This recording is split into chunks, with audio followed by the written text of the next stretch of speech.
ہمارے جو عیسائی بھائی ہیں وہ 25 دسمبر کو کرسمس منائیں گے، تو ہماری طرف سے جتنے بھی کرسچنز کمیونٹی ہے ان سب کو عید میلاد عیسیٰ علیہ السلام مبارک ہو۔ باقی وہ ان کی مرضی ہے، وہ برتھ ڈے منا رہے ہیں 25 دسمبر کو، اور اس میں وہ خوشی کر رہے ہیں، ہم ان کی خوشیوں میں شریک ہیں، اس کو ہیپی کرسمس ان کو کہتے ہیں۔ یہ اگرچہ یہ بات ہمیں سمجھ میں نہیں آتی کہ یہ عیسیٰ علیہ السلام کا جو برتھ ڈے ہے یہ ایگزیکٹلی ان کو کیسے معلوم ہوا، کیونکہ عیسیٰ علیہ السلام کے تقریباً 650-700 برس کے بعد ہمارے نبی علیہ السلام دنیا میں تشریف لائے، تو ابھی تک ہمیں اپنے نبی کے birthday exact birthday کا پتہ نہیں ہے۔ البتہ ہمارے نبی کے جو ایگزیکٹ یوم وفات ہے 11 ربیع الاول وہ ہمیں پتہ ہے، اور ماشاءاللہ مسلمان اس نبی کے یوم وفات کو عید مناتے ہیں، خوشی مناتے ہیں۔ تو خیر یہاں تک عیسیٰ علیہ السلام کے برتھ ڈے کا تعلق ہے، اس میں بھی کرسچنز میں آپس میں اختلافات ہیں، اور رومی چرچ جو ہے وہ 25 دسمبر کو یوم ولادت عیسیٰ مناتا ہے، اور جو بازنطینی چرچ ہے یا قسطنطنیہ کا جو چرچ ہے افریقی ممالک والے، وہ 7 جنوری کو کرسمس مناتے ہیں۔ لیکن اس دنیا میں پیسہ بولتا ہے، تو سرمایہ دار ممالک چونکہ یورپ کے ہیں تو ان کا وہ رائج ہو گیا ہے 25 دسمبر والا کرسمس۔ اب ہمارا موضوع یہ ہے کہ ہیپی کرسمس کہنے پر کچھ حضرات کہتے ہیں کہ یہ کفر ہو جاتا ہے۔ اچھا، کیوں کفر ہو جاتا ہے؟ کہ اس لیے کہ عیسائی جو ہیں وہ یہ اس دن کو اس لیے مناتے ہیں کہ وہ سمجھتے ہیں عیسیٰ علیہ السلام خدا کا بیٹا ہے، تو چونکہ وہ یہ عقیدہ رکھتے ہیں تو جو مسلمان بھی ان کو ہیپی کرسمس یا میری کرسمس کہے گا، وہ چونکہ اس عقیدے کا ہو جائے گا تو وہ کافر ہو جائے گا۔ عیسائی وہ عقیدہ رکھتے ہیں یا نہیں یہ بھی الگ بات ہے۔ ہیپی کرسمس کا معنی یہ بنتا ہے یا نہیں بنتا، جو یہ حضرات کہتے رہتے ہیں، وہ بھی الگ بات ہے۔ پہلی بات یہ ہے کہ کیا کسی کو مبارک دینے سے وہ آدمی اس کے عقیدے کا ہو جاتا ہے؟ یعنی فرض کریں یہ ہمارے جو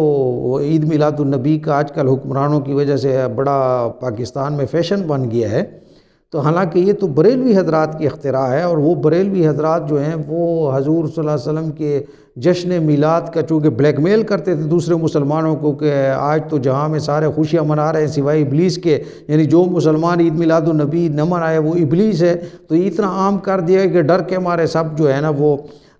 کہتے ہیں کہ بھئی حضور صلی اللہ علیہ وسلم کی میلاد منانی چاہیے۔ اب بریلوی حضرات کا تو عقیدہ یہ ہے کہ حضور صلی اللہ علیہ وسلم نور تھے، وہ تو بشر مانتے ہی نہیں ہیں، تو اگر کوئی دوسرا شخص جو ہے وہ ان کو اگر یہ میلاد النبی مبارک کہے تو کیا وہ بریلوی عقیدے کا ہو گیا ہے؟ یعنی بس یہ کہنے سے ہی عقیدہ بدل گیا ہے؟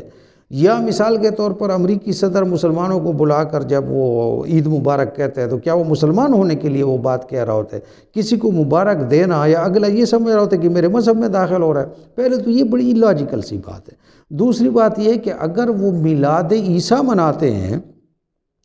تو بھائی میلاد عیسیٰ تو آپ کی مسلمانوں کے الٹا موقف کو وہ انڈورس کر رہے ہیں۔ یہ تو آپ کو یعنی کہ آپ کو سوچنا چاہیے کہ میلاد کا مطلب عربی میں یہی ہوتا ہے، ولادت، کسی بشر سے بشر کا پیدا ہونا، جاندار سے جاندار کا پیدا ہونے کو ہی ولادت کہتے ہیں۔ تو جو آدمی حضور صلی اللہ علیہ وسلم کی میلاد منا رہا ہے تو وہ یہ تسلیم کر، نور تو نہیں پیدا ہو سکتا نا، نور کا پیدا ہونے کو ولادت تو نہیں کہتے، بشر سے بشر کو پیدا ہونے کو ولادت کہتے ہیں۔ تو میلاد النبی کا مطلب ہے انسان سے انسان پیدا ہوا ہے، اور میلاد عیسیٰ کا مطلب یہی ہے کہ وہ جو ہے نا بندے سے بندہ پیدا ہوا ہے، حضرت مریم سے عیسیٰ علیہ السلام پیدا ہوا ہے۔ جب وہ میلاد کہہ رہے ہیں، برتھ ڈے کہہ رہے ہیں، تو آپ کے موقف کو انڈورس کر رہے ہیں۔ ویسے کرسمس کا معنی یہ نہیں ہوتا خدا کا بیٹا، کرسمس کا معنی وہ ہے کہ وہ دن جس میں عیسیٰ علیہ السلام پیدا ہوئے تھے، بس اتنی بات ہے۔ باقی ان کا عقیدہ ان کے پیچھے کیا ہے، جیسے میں نے عرض کیا کہ میلاد النبی کہتے ہیں، پیچھے بریلویوں کا کیا عقیدہ ہے، نور یا بشر، اس سے تو کنسرن نہیں ہوتا ہے کہ ایونٹ کی مبارکی آپ دے رہے ہوتے ہیں۔ تو اس پہ کفر کا فتویٰ آپ لگا رہے ہیں کہ بھئی ایک آدمی اگر کسی عیسائی وہ اس کی خوشی میں شریک ہونے کا، بلکہ میں تو یہ کہہ رہا ہوں کہ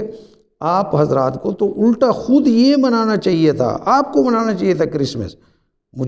ہم لوگ تو خیر حدیثوں کے ریفرنس نہیں دیا کرتے، لیکن آپ حضرات جو بتایا کرتے ہیں کہ حضور صلی اللہ علیہ وسلم جب مدینہ شریف میں تشریف لائے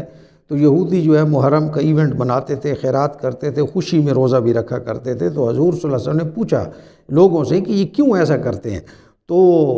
ان کو بتایا گیا کہ اس دن موسیٰ علیہ السلام کو چونکہ وہ دریا پر سے بنی اسرائیل کو رہائی ملی تھی، اس خوشی میں اس ایونٹ میں جو ہے وہ یہودی اس کو دن کو مناتے ہیں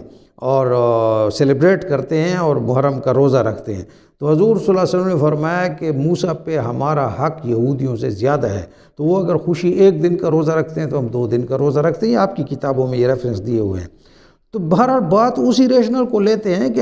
اگر کسی نبی کے یوم ولادت پہ خوشی منانا ہے تو کیا عیسیٰ علیہ السلام ہمارے نبی نہیں ہیں؟ وہ تو عیسائی اگر ایک دن مناتے ہیں ہم کو 2 دن منانا چاہیے اگر اس طرح کی بات ہے۔ لیکن ان ساری باتوں سے ماورا ہو کر یہ اس طرح کے فتوے دینا کہ کسی کو آپ نے ہیپی کرسمس کہہ دیا تو وہ کافر۔ بھائی اگر کوئی کسی کو آپ دیوالی ہندو مناتے ہیں، جب آپ اس کو ہیپی گریٹنگز یا ہیپی دیوالی کہتے ہیں تو اس کا یہ مطلب تو نہیں ہوتا کوئی ہندو آپ کو اپنے مندر میں لے جاتے کہ میرے بھگوان کا سجدہ کرو۔ اسی طرح کرسچن کو آپ کہہ رہے ہوتے ہیں کہ ہیپی کرسمس یا میری کرسمس، تو وہ آپ کو اپنے چرچ میں تو نہیں لے جاتا کہ آپ جا کے میرے ساتھ حمد گائیں اور یوں کریں۔ بس آپ نے اس کو مبارک دے دی، خوشی اس کی خوشی میں شریک ہو گیا۔ اس میں عقیدے کو گھسانا، یہ وہ لوگ ہیں جو چھوٹی چھوٹی باتوں پر کفر کا انہوں نے ایک ایسا کرائٹیریا قائم کیا ہوا ہے کہ انشاءاللہ جو عربی کا لفظ ہے اس کو اگر ان کو علیحدہ لکھیں، انشاءاللہ کو علیحدہ پھر تو ٹھیک ہے، اس کو اکٹھا لکھیں تو اس پہ بھی آپ کافر ہو گئے۔ یہ سن لیا بھی کافر، یہ کہہ دیا بھی کافر، یہ لکھ دیا بھی کافر، کافر ہی کافر۔ یعنی دنیا میں کوئی ہم نے رہنے کے قابل نہ خود کسی چھوڑا ہے نہ کسی اور کو رہنے ہم نے دینا ہے۔ ایک سمپل سی بات ہے، ایک ایونٹ وہ منا رہے ہیں، چاہے وہ مذہبی ایونٹ منا رہے ہیں، ہم ان کے مذہبی ایونٹ پہ شریک ان کی عبادت میں تو نہیں ہوتے، ان کے ساتھ خوشی میں ان کو صرف ان کے خوش ہونے کو دیکھ کر ہم اس کو کہہ رہے ہیں کہ بھئی آپ کو یہ مبارک ہو، آپ کا دن خوش ہو، مبارک، اللہ اس میں برکت ڈالے۔ اگر اللہ نے برکت ڈالنی ہے تو ان کو ہدایت نصیب کر